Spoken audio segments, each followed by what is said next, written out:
Bien, pues estamos aquí en el Museo del Carmen en la Ciudad de México con Avelina Esper, conocida crítica y comisaria de arte, autora del Fraude del arte contemporáneo, conocida principalmente por sus críticas al llamado arte VIP, vídeo, instalación y performance.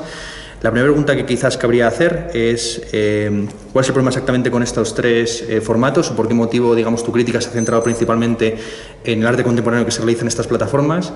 Y si tiene algo que ver con el viejo argumento acerca de la importancia del esfuerzo y del intento autoris. A saber, que pues el valor de una obra de arte también depende del grado de técnica, pericia y capacidad artesanal que tiene el artista y no tanto del resultado de la obra. Son varios rubros. Primero, dijiste, ¿por qué me abordo el arte VIP y por qué las críticas van directamente a ese? Justamente porque es el área que ha desconocido la jerarquía de valores.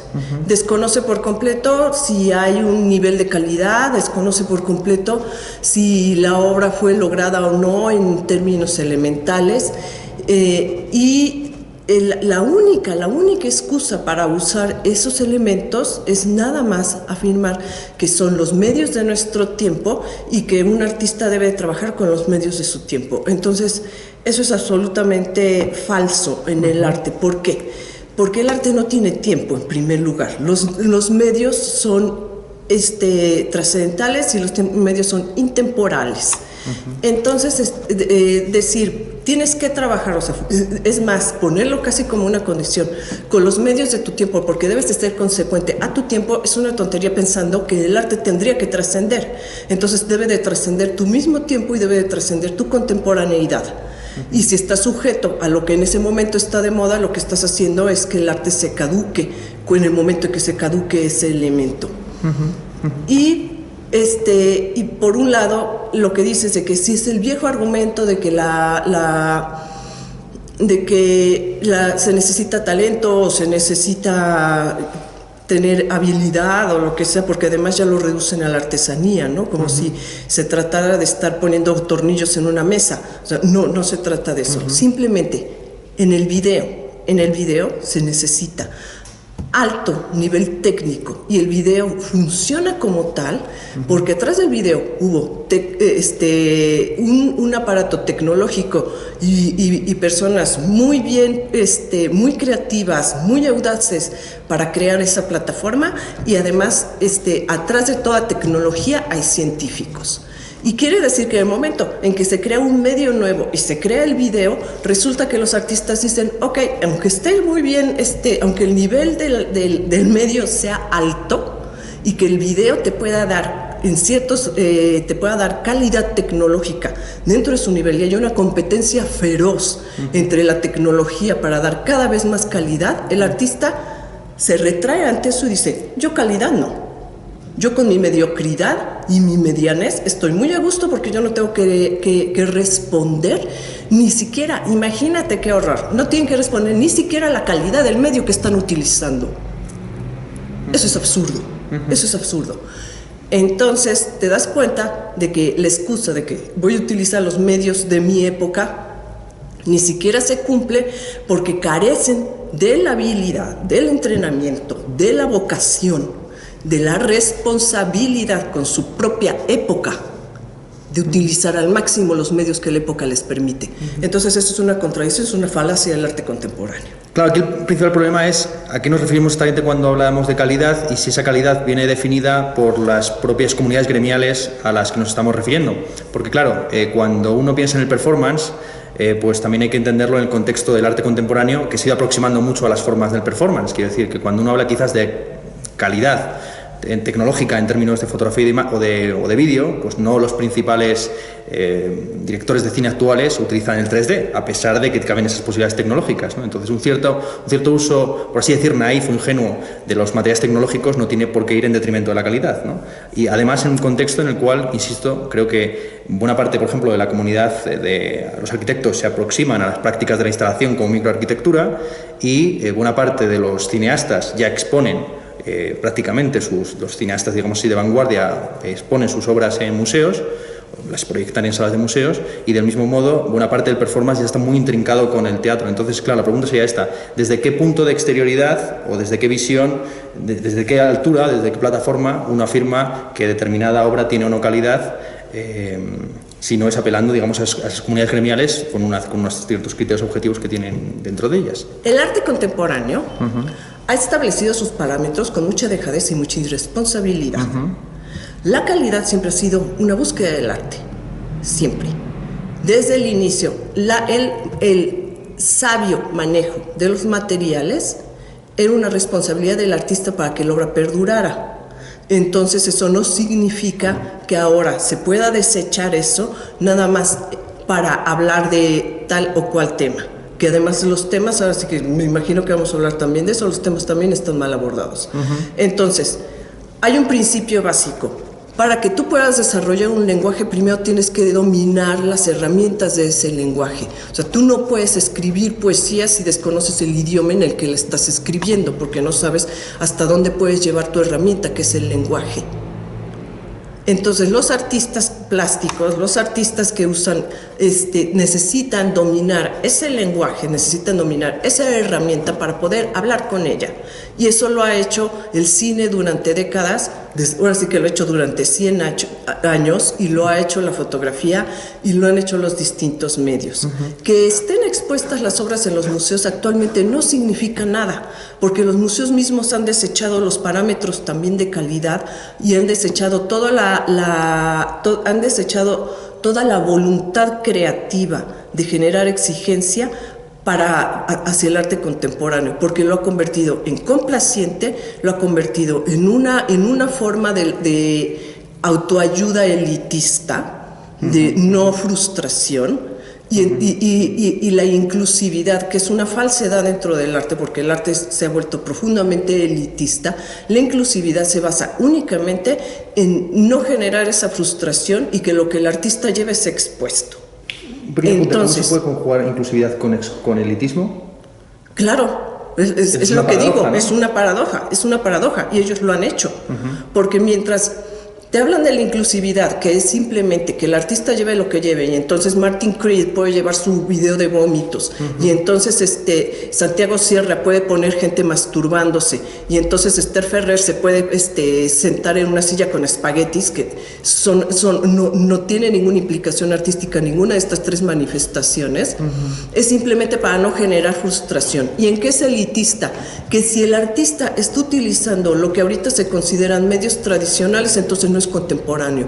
Y si además hay rechazo del público hacia esas obras, del público en general, no de las instituciones, porque esto está respaldado por las instituciones y el dinero del público, entonces dicen el público es ignorante.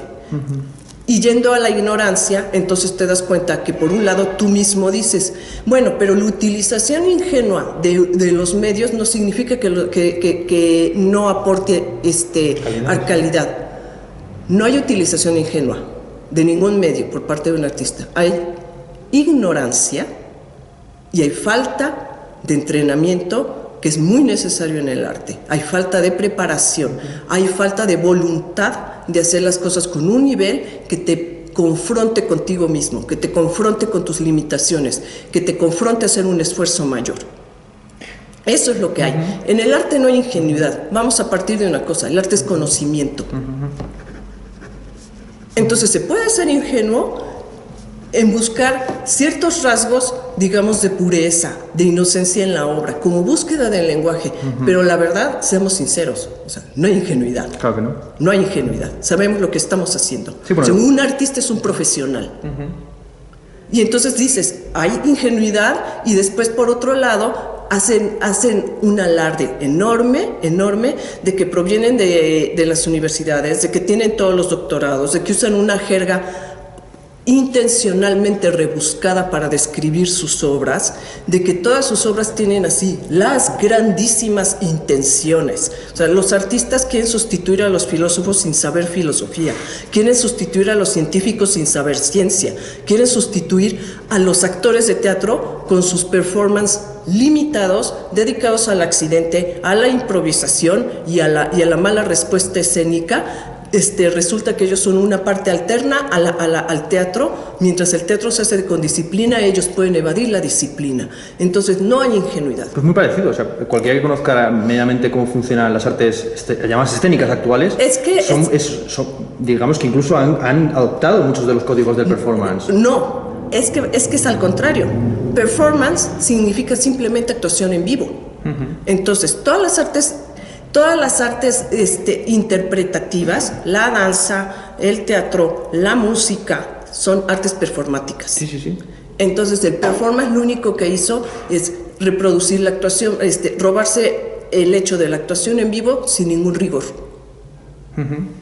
Y mientras una bailarina o un bailarín necesitan un entrenamiento durísimo para subirse a un escenario, alguien estudia artes o artes visuales o muchas. Ya existe la carrera de arte contemporáneo, que es una aberración. O sea, yo me muero de la risa. Es como que existía la carrera de pintura impresionista. O sea, es una estupidez.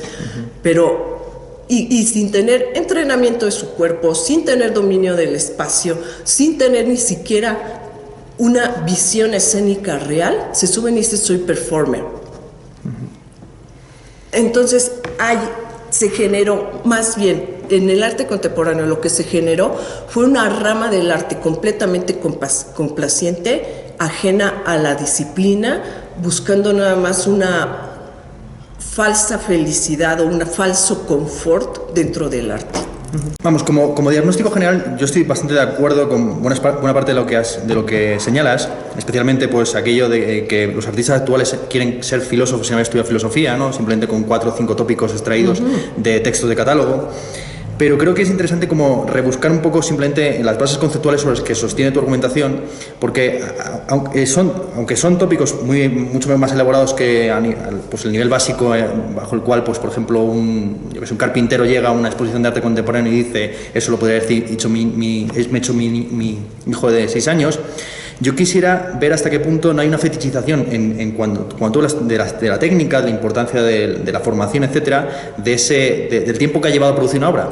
Pero imagínate. Es decir, que al fin y al cabo tú valoras que cuando tú afirmas que es tan importante la formación, estás valorando aún más el proceso de creación de la obra que los propios teóricos del arte, que han convertido eso en lo central, en el proceso, la biografía del artista, en lugar del resultado. Entonces, por ejemplo, un caso paradigmático yo creo que podría ser el de Pollock, ¿no? Es decir, Pollock, evidentemente, antes de hacer sus famosos action paintings, pues fue discípulo de Siqueiros, como sabido, y estuvo trabajando en un poco la línea del muralismo mexicano hasta que finalmente descubrió que era un patán. Quiero decir, si uno ve los cuadros de Pollock de su primera etapa, pues eran un cero a la izquierda, eso objetivamente, ¿no? Pero por criterios de valoración del propio movimiento del muralismo mexicano, que ya está cerrado y que podemos contemplar desde fuera, ¿no? Sin embargo, una vez que él inicia el action painting, muchos críticos actuales reacios al arte contemporáneo dirían que pues carece de técnica o que no tiene por detrás ningún tipo de trabajo. Yo creo que esa no es tu posición. O sea, creo que tú sí que valoras el trabajo de Pollock en alguna dimensión. Quiero decir que no todo el mundo puede hacer un Pollock en ese sentido. Quiero decir que Pollock también tenía su propia técnica desarrollada, como sabido, pintaba de una determinada manera y no simplemente lanzaba las. Quiero decir que si tú lanzas una serie de manchas sobre un cuadro, no caen exactamente como lo hacía. Nunca. Por ese motivo, entonces, esa es la pregunta. Pollock, ¿qué más da exactamente si hubiera que haya pasado o no por el proceso previo de academización a través del aprendizaje del muralismo, o que hubiera empezado directamente pintando como si fuera una especie de... Que nunca hubiera pintado así. Nunca hubiera pintado así.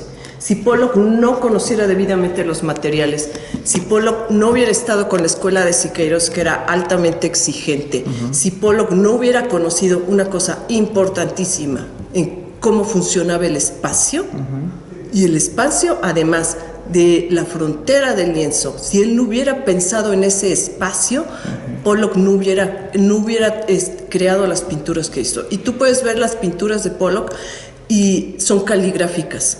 Pollock está escribiendo en el lienzo. Pollock está manteniendo una narrativa consecuente que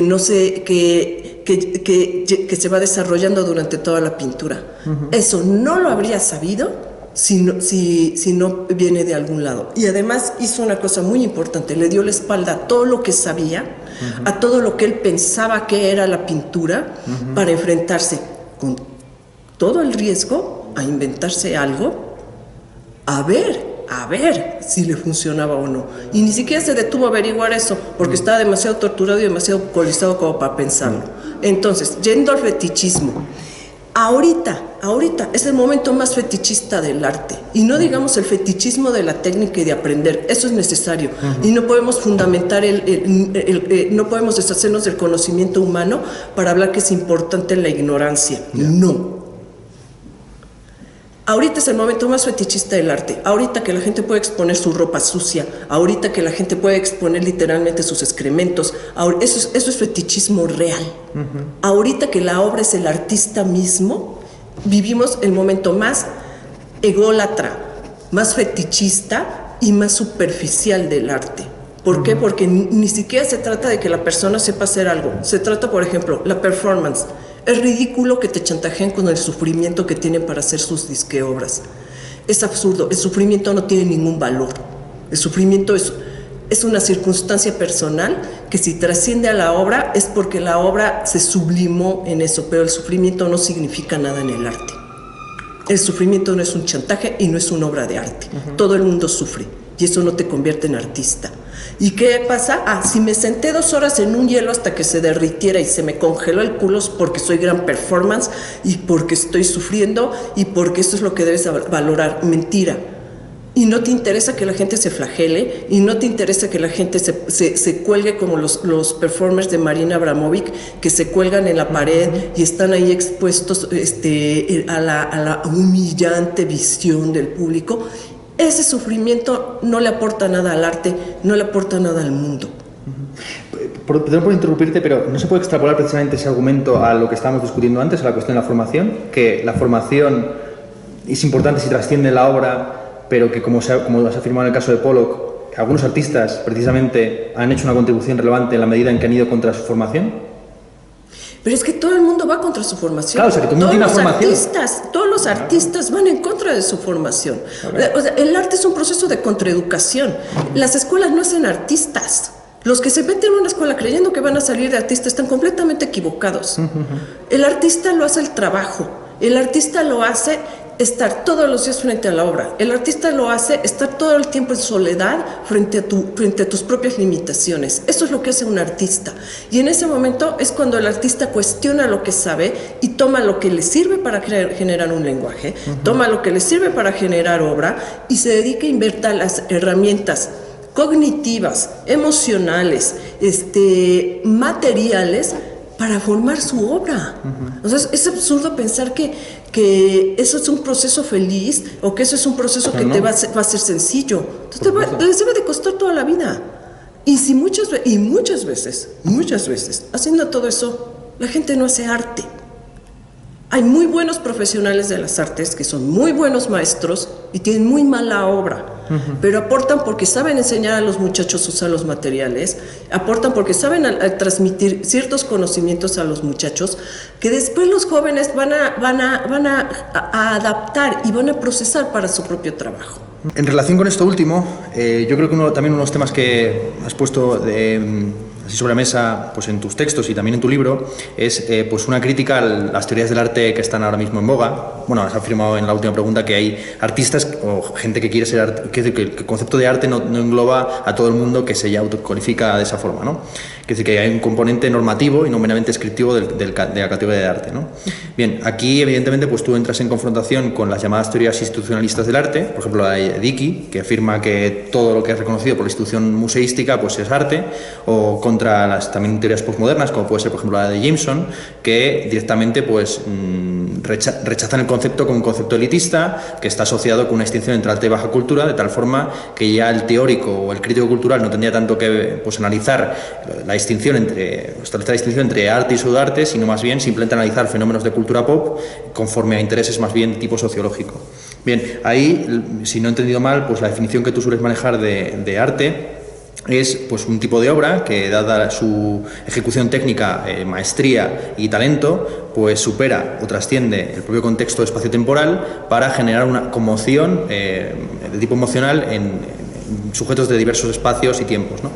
La primera pregunta que quisiera hacerte es si esta definición es muy restringida, en el sentido de que en determinados tramos de la historia del arte, pues la función del arte no era precisamente la de conmover, ¿no? Que no era una cuestión emocional, o mejor dicho, que esa función de conmover estaba al servicio de otro tipo de funciones. Mismamente la obra que tengo aquí detrás, titulada Nuestra Señora de la Valvanera, obra de 1719 de Pedro Calderón López, pues seguramente estaba inscrita dentro de la famosa doctrina de las imágenes del Concilio de Trento, según la cual... Es de la Contrarreforma. Exacto, la función principal del arte... El barroco fue una herramienta política de la Contrarreforma. Sí. Claro, y las relaciones que eso tiene, por ejemplo, con el realismo soviético en el siglo XX, o, por ejemplo, buena parte de los artistas que entienden que el principal contenido o valor de su obra no es tanto la técnica, la forma o la estética, sino el mensaje político que conlleva por detrás. El caso muy señalado de Sierra, ¿no? Mira, la enorme diferencia es que en ese momento, en la Contrarreforma o en el realismo socialista, había un elemento que todas esas obras estaban dirigidas obviamente a conmover a la gente, a conmover al público. Era imprescindible la emoción. ¿Por qué? Porque la emoción es un detonador de la fe. Entonces, el arte literalmente inventó las religiones. Desde las religiones más elementales, todas las religiones son igual de elementales, no las monoteístas, no hay complejidad en ellas. Sin embargo, la primera idolatría, si algo motivó a las personas a generar escultura, a perfeccionarla y tal, fue el concepto completamente abstracto de deidad. Entonces eso llevó a crear obras que conmovieran, obras que estuvieran a la altura de los dioses que estaban imaginando que existían. Es tener ese rango extraterrenal, obviamente impuso unos niveles de creación muy altos. Impuso un nivel de responsabilidad hacia los medios muy altos, que fue lo que implicó en el arte. Y eso obviamente se vació en otras artes, se vació en las pinturas de los muros, se vació en el arte que ya estaba más cercano de la gente. Pero todo esto tenía un rango muy alto porque tenía esa gran motivación. Igual en el realismo socialista. El realismo socialista, ¿a dónde se traslada la fe? Pues se traslada la fe en el Estado, se traslada la fe en el ciudadano, ¿no? En el individuo.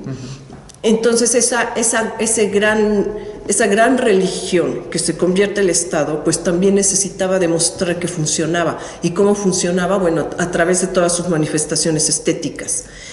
Eso generó mucha obra. Finalmente, ¿qué fue lo que pasa? Que tú puedes creer o no en una religión monoteísta y puedes admirar la Virgen de las Rocas. Puedes ver que se desmorona un sistema político y puedes quedarte con las obras del realismo socialista. Hay muchísimas obras muy importantes y fue una aportación.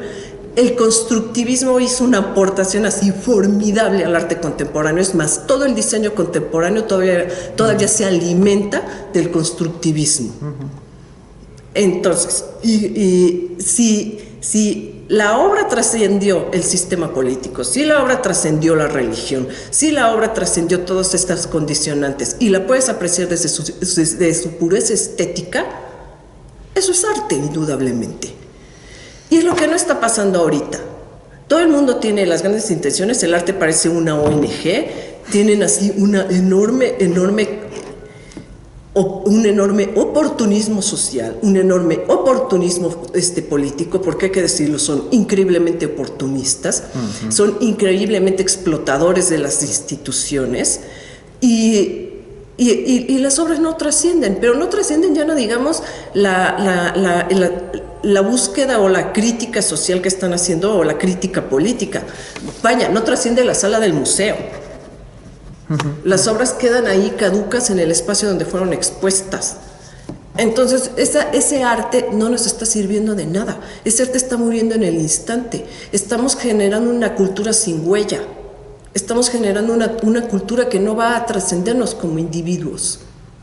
Ese es el problema. Estamos haciendo un arte que se está autodestruyendo en su banalidad, su irresponsabilidad y su oportunismo. ¿Ven lo que ha caído el arte feminista? ¿Ven en lo que ha caído el multiculturalismo? Todo es puro chantaje social. Pues por profundizar en los conceptos que también ha movilizado tu respuesta, principalmente pues perdurabilidad, trascendencia y la cuestión de la conmoción, pues tres preguntas o tres cuestiones así, consideraciones que a mí me parecen interesantes. ¿Cuál es el rango de las emociones o pasiones legítimamente movilizadas por el arte? En el sentido de que la mayor parte de los tratadistas pues siempre han hablado de algunos atributos como la belleza, lo sublime o de experiencias estéticas, dependiendo del autor al que te refieras, ¿no? Burke, Kant o Aristóteles, que despiertan pues fenómenos como es el de la catarsis o el del éxtasis, ¿no? Pues el famoso caso de Stendhal. Pero la pregunta es si acaso el arte contemporáneo, paradójicamente, aunque no tenga como función principal pues conmocionar, generar sentimientos, pues sí que los genera, aunque sean sentimientos de indignación y de repulsa. ¿Bien? Y, o sea, ¿hasta qué punto, pues eso, por ejemplo, la obra que has mencionado implícitamente, la de Orozco en la última feria aquí en México, del Oxxo, con su banalidad o con su falsa pretensión de criticar la sociedad de consumo, generando un producto menos perdurable que el que se comercializa en las tiendas, pues no está generando unas emociones en el público, las que sean, que también son legítimas, digamos, dentro del arte, ¿no? O sea, como que el arte no solamente tiene que estar limitado a las experiencias de lo bello y de lo sublime a través del éxtasis y la catarsis, sino también pues de lo grotesco, de lo inhumano, de lo inmundo, y etcétera, ¿no? Y una segunda pregunta vinculada a esta es: ¿por qué motivo das tanto valor a la perdurabilidad a sabiendas de que la buena parte de los artistas, no solamente de la tradición occidental, sino de otras tradiciones, desarrollan su principal trabajo en obras de arte efímero? De hecho, hay civilizaciones enteras, con millones de personas que siguen habitando el planeta, que consideran como máxima forma artística, por ejemplo, la ceremonia del té, que es una ceremonia puramente contingente, ¿no? O el caso muy conocido de los famosos fastos que hizo Leonardo da Vinci para la entrada del duque de Medici en el Piamonte, que son obras caducas que no han trascendido en la época, ¿no? Pero que eran consideradas en la época lo más valioso del momento. La pregunta muy breve es la siguiente, junto con esta primera, ¿no? ¿Cómo se puede contemplar desde el presente qué es lo que va a trascender, ¿no? Es decir, no deberíamos mantenernos como una especie de indiferencia ignaciana, en el sentido de que se ha demostrado que lo que muchos contemporáneos consideraban arte en su época terminó no siéndolo. Es decir, que quizás la posición no sería tanto la legítima, ¿no?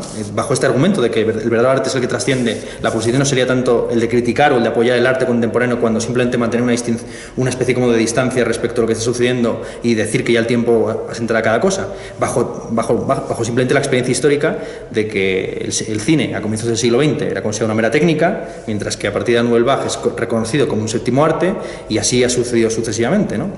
Sucedió con la novela, sucedió con el cine. Actualmente, por ejemplo, las series están consideradas también como obras artísticas sui generis, en fin.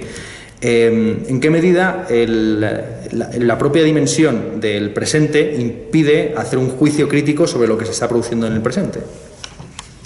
En la medida en que uno asume pues, una definición del arte como trascendencia, claro. Sí, pero antes hablaste de generar emociones. Sí, claro. Ok, entonces vamos a hablar primero de generar emociones y después del papel del presente. El generar emociones, hay una cosa muy interesante, que es tener una educación sentimental. Generar emociones no significa generar hasta repulsa. Allá viéndolo así, este señor Donald Trump pues es artista máximo ahorita, ¿no? Porque genera una cantidad de emociones en todo el mundo que ya lo estamos viendo en manifestaciones y en todo tipo de críticas. O la violencia, generar una emoción, eso no significa hay que darle valor a la emoción misma, hay que saber educar nuestros sentimientos, hay que saber entonces conducirte hacia qué es lo que quiero sentir y qué es lo que estoy buscando. Obviamente, pues si llegas y un performer hace una aberración, mata un animal enfrente de ti, pues te vas a emocionar. Eso no significa que sea arte, porque la acción de matar a un animal lo puede hacer cualquier persona y eso no lo convierte en artista. Por ejemplo, ¿Qué es lo que te convierte la tauromaquia se considera un arte en España, por ejemplo. La tauromaquia es cultura, de hecho. La tauromaquia es parte de los valores hiperrancios y franquistas de los españoles, que no se quieren deshacer de ellos porque están aferrados a un pasado que ya deberían de haber matado para que pudieran de verdad pertenecer a un mundo más civilizado. Hay un rito, una técnica, una formación. Hay prácticamente todos los criterios, hay una trascendencia, porque prácticamente todos los artistas de la historia del arte español han trabajado sobre la cuestión de tauromaquia.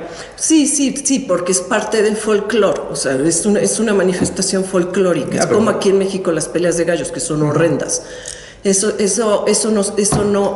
La obra de Goya es absolutamente crítica con la tauromaquia. La obra de Goya es terrible ver sus escenas de toros. Son horribles. Y la verdad, la de Picasso pagó con sus tauromaquias, todas sus escenas de toros, pagó su cota de folclórico en el arte internacional. Y recordemos hasta cómo lo llamaban todo el mundo, de Spaniard, era de Spaniard. Entonces, él pagó su cota folclórica con eso. Eso es otra cosa, eso no tiene valor artístico, aunque los toreros lo digan. O sea, pero podría tener valor estético y tener desvalor ético. Por ejemplo, un arte que fuera valioso. Pero por supuesto, claro. Por supuesto. El arte no tiene derecho de delinquir. ¿No lo tiene o sí que lo tiene? No, el arte no tiene derecho de delinquir. Ningún individuo lo tiene. Eso es difícil. Bueno, eso sería regresar, por ejemplo, a los estatus jurídicos que tenía el siglo XIX la literatura, donde no se permitía la blasfemia, donde fue llevado a juicio, por ejemplo, leer por las flores del mal, donde una obra como la que tienes detrás pues no sería permitida en determinados países. El desnudo femenino ha existido en todas las obras. El desnudo ha sido parte del arte desde sus orígenes más remotos. El desnudo jamás ha estado cuestionado en el arte así como vetado. O sea, hay religiones, obviamente, las religiones monoteístas de Oriente, los musulmanes y todo esto, pues ellos son iconoclastas, ellos tienen vetada toda forma de expresión artística, porque obviamente pues la imagen de Dios es tan frágil que se siente amenazada por cualquier otra manifestación. Entonces, el delito en el arte es el delito que se empareja al arte civil, al delito civil. Si en la vida civil asesinar a alguien es un delito en el arte. Si en la vida civil ultrajar a alguien es un delito en el arte. Son los delitos que se comparten. Eso es lo que el arte no puede hacer. Y todos los artistas que creen que están haciendo arte con una obra racista, esos no son artistas, obviamente son provocadores oportunistas que están cometiendo un delito. No puedes poner una esvástica pensando que estás haciendo una provocación. Obviamente la provocación es gratuita. Estás generando nada más una obra eminentemente racista para generar una emoción rápida en el individuo. Eso es todo. Eso es una trampa. ¿Por qué? Porque igualmente te pueden pegar, igualmente te pueden apuñalar, igualmente pueden hacer una atrocidad. Todo eso va a generar una emoción. Eso no es un terreno del arte. El terreno del arte, por increíble que lo parezca, son emociones inteligentes. Y políticamente correctas también. Pero es que ser positivamente correcto va muchísimo más allá de eso. O sea, no estamos hablando de emociones inteligentes, no estamos hablando de emociones positivamente correctas. La corrección son imposiciones morales de la época. Ser correcto en ese sentido es una imposición moral de un instante. Que lleva simplemente ahorita es políticamente correcto poner una obra feminista, así sea nada más botes de limpiadores tirados, o sea, ropa íntima femenina o alguna cosa sin valor de eso. Eso es políticamente correcto ahorita. Es políticamente correcto entregar unas salas completas de un museo a alguien que no tiene talento si te cuenta que pertenece a algún grado de multiculturalidad. Entonces, no es un asunto de talento, es un asunto de que es políticamente correcto meterlo porque es palestino, porque viene de un refugiado de África, porque viene de un país tercermundista como México o Guatemala, porque viene, o sea, eso es políticamente correcto. Entonces, la corrección no es el tema.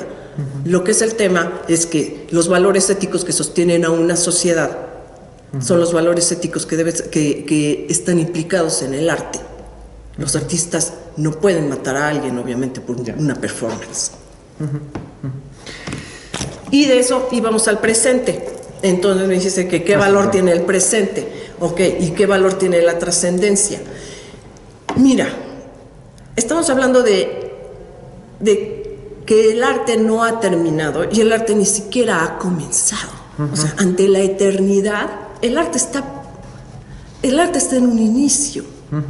Entonces, ¿qué es lo que sí es importante del presente? Que en el presente están los resultados de la obra. En el presente está el trabajo. En el presente está el aprendizaje. El arte no tiene futuro. ¿Y no tiene futuro en relación a qué? Que tú no puedes decir, mi obra es un proceso de... Y ese proceso es así, un tiempo indeterminado, inexistente, que tal vez nunca llegue. ¿Por qué? Porque el futuro no existe. El futuro no existe para ningún individuo. El futuro es una quimera. El futuro lo estamos inventando todos los días y el presente se encarga de contradecirlo. Bueno, eso mismo sucede con el arte. Lo que tienes en el arte es lo que estás haciendo en el presente por él.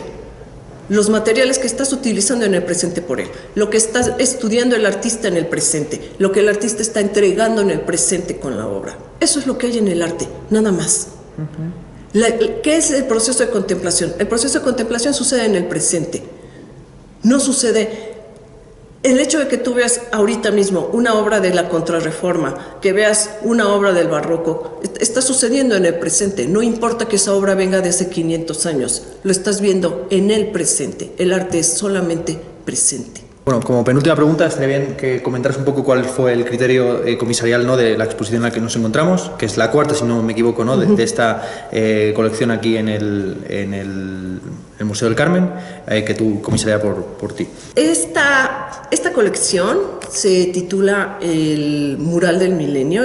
Lo llamamos el mural porque todas las pinturas tienen exactamente el mismo formato, todas miden unos 70 por 1,20, todas son verticales y conforman de alguna manera un gran políptico de obras autónomas.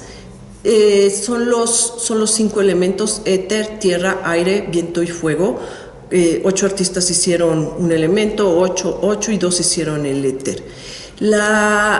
El criterio de comisariato con esta obra, con esta exposición, que además todas las obras son comisionadas y fueron realizadas durante el mismo lapso, los artistas se les dio exactamente el mismo tiempo para hacerlas, fue generar otra idea acerca de los elementos de la naturaleza y generar otro planteamiento acerca de la naturaleza. El progreso ha sucedido en contra del individuo mismo. El progreso sucede en contra del planeta y el progreso sucede en contra de nuestros propios medios. Ahorita lo estamos viendo con la explotación del petróleo. Se cobra el océano, se cobra la tierra misma, el progreso, pagamos un precio muy alto por el progreso que no nos está retribuyendo nada. Entonces, esta concientización de los elementos, de que existe el agua, de que existe el aire, de que existe el fuego además como un elemento de energía, de que existe la tierra, y verlos en su pureza conceptual, en lo que esto implica iconográficamente y lo que implica en el individuo mismo, en el individuo artista, en el individuo artista relacionado con ese elemento y generar otra representatividad del elemento. ¿Por qué? Porque la ciencia se ha quedado insuficiente para darnos una visión de cómo tratar a nuestros elementos. La ciencia es insuficiente. La ciencia nada más te dice, cuida el agua porque nos vamos a morir de sed. O sea, nos plantea siempre nada más una cuestión de supervivencia. pero se perdió la noción de que los elementos somos nosotros. Se perdió, seguimos en un egoísmo antropocentrista de las religiones monoteístas, de que un ente superior creó el mundo para que los seres humanos lo explotaran. Además, peor aún, concretamente el hombre lo explotara, porque la mujer somos parte de esa creación al servicio del ente del ser masculino, ¿no? Entonces, eso ha generado que la ciencia nada más nos dé nociones de supervivencia. Nos vamos y ya andan buscando otros planetas que tengan también agua y que tengan también no sé qué, como diciendo, ya echamos a perder este planeta, busquemos a dónde vamos a emigrar como seres humanos. Y eso no va a pasar, ni vamos a emigrar a otro planeta, y necesitamos de nuevo retomar la relación con los elementos en su sentido sacro, y no me refiero al sentido monoteísta. Son sagrados porque son irreproducibles. El ser humano se enfrenta en los elementos y en la naturaleza misma ¿a qué? A que somos hacedores. Todo lo hacemos. Hacemos esta mesa, hacemos esta videograbadora, hacemos todo. Esto no lo podemos hacer. Eso hace superior a la naturaleza a nosotros mismos. La debería de ser intocable. Y es lo que se ha perdido. Esa es la única visión que tiene esta exposición. Retomar esa visión de que estamos ante algo que debería de ser el valor fundamental. De verdad que si algo tenían bien planteado las primeras religiones, era pensar que el agua era un dios y que el fuego era un dios, porque sí lo son. Y es muy interesante hacer el diálogo con el arte novohispano. ¿Por qué? Porque toda esa iconografía contiene o un árbol, o contiene agua, o contiene una flor, o contiene una ermita, o están ahí los elementos. ¿Por qué? Porque las religiones dijeron, no nos podemos despojar de las religiones primitivas porque ese es todo el sentido de credibilidad de una religión. Entre más esté apegada a las primeras nociones, hay más credibilidad, porque después de eso la teología es verdaderamente sí inverosímil, como es inverosímil el Big Bang y como es inverosímil todo eso.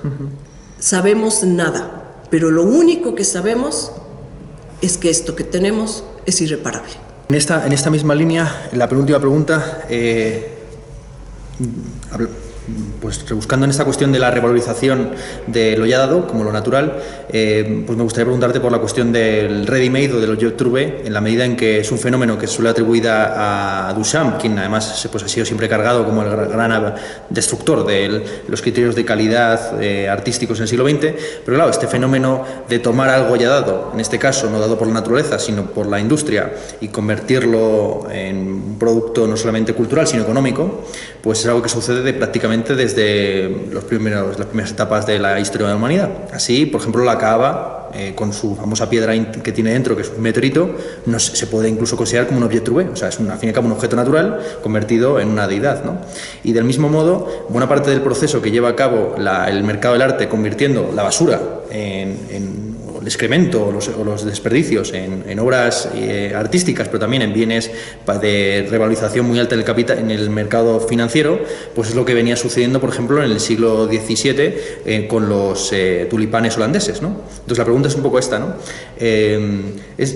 ¿Son legítimas o no las críticas que se hacen al arte contemporáneo desde el punto de vista económico, diciendo que no se justifica el precio en relación con el esfuerzo, con la calidad de la obra, teniendo en cuenta esta concepción historiográfica que he señalado? O sea, que desde siempre, y si uno acepta el mercado, digamos, el status quo del mercado, de la oferta y la demanda, pues cualquiera tiene derecho a pagar lo que quiera por un producto, por muy natural o artificial que este sea. Esta es un poco la pregunta que quería hacerte. Duchamp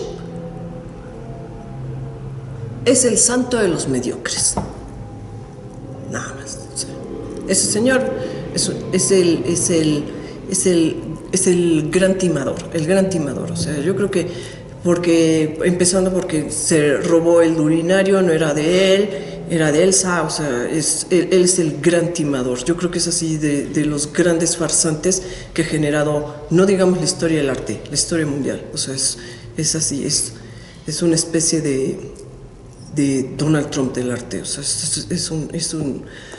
pero eso es otra cosa, el precio. La gran, digamos, oportunidad del capitalismo, lo que el capitalismo más le da al individuo es el derecho de pagar lo que quiera por lo que sea. Sí, claro. Eso es así, no hay nada rebatible en eso. Para eso es el capitalismo. Y el capital, si para algo sirve el capital, es para demostrar poder. Entonces, en la medida en que alguien desperdicie o haga alarde de dinero, esa persona tiene más poder, o sea, tiene el poder de hacer lo que otras no pueden hacer. O sea, en la medida que tienes menos dinero, tu capacidad de acción se va reduciendo, puedes hacer menos cosas. No puedes ir al doctor, no puedes ir a comprar comida, no puedes ir a la escuela, te reduces. Y el dinero puedes tener un avión, puedes viajar, puedes comprar las mejores drogas, puedes. Eso es cierto. Ahora, donde viene la traición hacia el arte, es que el arte suponía un bien que aportaba algo más, aportaba una experiencia, aportaba conocimiento, aportaba inteligencia. Entonces, de alguna manera, el comprador estaba comprando todo eso. O sea, cuando mandaban a hacer los paisajes en el arte flamenco, querían comprar su nostalgia, querían comprar la emoción de lo que habían perdido. Cuando alguien pedía un retrato, querían comprar, eso es bellísimo. Quieres comprar eso, quieres comprar la imagen, quieres comprar la presencia, quieres comprar ese parecido, quieres comprar esa compañía. El arte te daba eso. Cuando vas a un concierto, ¿qué estás comprando? Estás comprando dejarte en la música, ser poseído por ese momento, por esa ceremonia casi pagana de un montón de seres humanos alterando el ruido para generar armonía. Pagas por eso. Pagas por ver a alguien pagas por ir a ver a Pina Bausch y que interprete una coreografía que te emocione. Claro que pagas. O sea, es lo que quieres, así como pagas por comida basura y así como pagas por todo, o sea, por todo pagamos. Y así como pagas hasta con tu cuerpo por humillarte por alguien. O sea, ¿cómo no vamos a pagar? Lo que está sucediendo ahorita es que nos están dando nada. Lo que está sucediendo ahorita es que además no solo están dando nada, están denigrando lo que el arte daba, están denigrando lo que la inteligencia es capaz de dar. Porque la inteligencia tiene eso, la inteligencia puede dar mucho. Para eso somos seres humanos. Si no, pues que desaparezcan de aquí. Como decía Dalí, si no saben, todos esos que no sepan pintar, pues que se corten las manos. Es cierto. Última pregunta y ya te dejo en paz. Quisiera saber, no me podía dejar esta pregunta en el tintero, ¿cuál es tu posición acerca de la incorporación o no de la cocina en el catálogo de las artes? Ay, a sabiendas de que... ¡Qué bárbaro! ¡Qué bluff! Espera, deja que termine de formular la pregunta. En la medida en que la mayor parte de los tratadistas de la historia del arte pues siempre han, digamos, privilegiado el sentido de la vista y el del oído por encima del olfato, el gusto y el tacto, entendiendo que eran sentidos apotéticos a distancia, y el catálogo de las artes siempre se ha estructurado pues por esas dos vías, desde el Lessing, ¿no?, las artes espaciales y las artes temporales, con el cine como conjunción de las dos, ¿no? Claro, entonces aquí la pregunta es hasta qué punto puede expandirse los límites del arte y si el arte incorpora o no en su seno actualmente pues a los videojuegos, por ejemplo, como un formato audiovisual. Los videojuegos tiene gente muy bien preparada, claro. Tiene grandes dibujantes. Sí. Oye, la preparación tecnológica para programar esas cosas, inventar nuevas formas de movimiento y de velocidad y demás, esa gente tiene un nivel altísimo. Ya quisiera cualquier artista contemporáneo, ya quisiera el Anthony Muntadas tener el nivel de un programador de videojuegos, ¿no? Hay que saber respetar a la fíjate, y los artistas que además los nuevos medios, la tecnología, los medios de mi tiempo, ya quisiera ver, o sea, te hacen arte cibernético, y ¿qué te entregan? Cosas que no te sirven ni de protector de pantalla. O sea, es absurdo. Y ves, por ejemplo, en los videojuegos, el arte fantástico, qué bárbaro. Esa gente pinta y dibuja que te mueres, con un nivel altísimo el cómic tiene un nivel altísimo de dibujo. Y el buen cómic, no esa novela gráfica de monitos horribles que, por ejemplo, publican en Babelia todo el tiempo y le hacen tanta publicidad. No, el cómic en serio. Estas personas de veras tienen una escuela muy alta. Ferradía, por el contrario. No, la cocina, mira, la cocina es una de las tantas excusas que han inventado ahorita para gastar el dinero en banalidades. Es así, es igual, es exactamente eso. Obviamente, los seres humanos somos hedonistas, obviamente hay un gran valor en generar sabor y confort y en exaltarla a los sentidos. Eso tiene muchísimo valor, eso tiene así una gran apreciación. ¿Por qué? Porque los seres humanos somos seres sensibles por encima de todo y nos debemos a nuestra sensibilidad y por eso desde el principio, de ahí surgió la química. La química surgió en la necesidad de transformar los alimentos a través del fuego. Esos son nuestros primeros acercamientos, de cómo se transformó algo y lo pudimos degustar, y cómo poco a poco hemos generado especias, infusiones. Hay muchísima sabiduría en saber comer, que es una sabiduría destrozada por la comida basura. Es una sabiduría así hecha añicos por un consumo que está enfermando a la gente. Por eso es valiosísimo retomar la gran cocina, esos sabores milenarios que hemos cultivado a través de el curry. Son especies que tienen 20,000 años entre los seres humanos.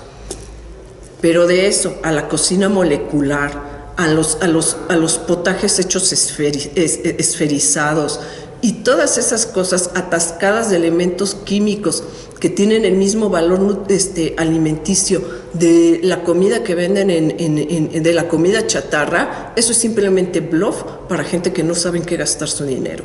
Esos son nada más pretensiones de una sociedad que tenemos como de Terry Gilliam, que se está enfermando físicamente y psíquicamente a través de sus contradicciones, a través de sus banalidades.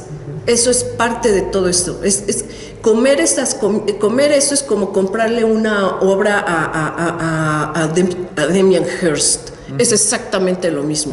Es como pretender que una pintura de puntos es arte, o sus pinturas dots, que son arte, es lo mismo que ir a comer ahí con el bully. Es exactamente lo mismo. Es la misma forma de tirar el dinero. Bueno, pues nada, muchas gracias, Aulina, por la entrevista y nada, que sea fructífera la inauguración. Gracias por venir aquí, gracias por escucharme y bueno, pues a ver cómo te ve en YouTube con esto. A ver qué tal. Venga.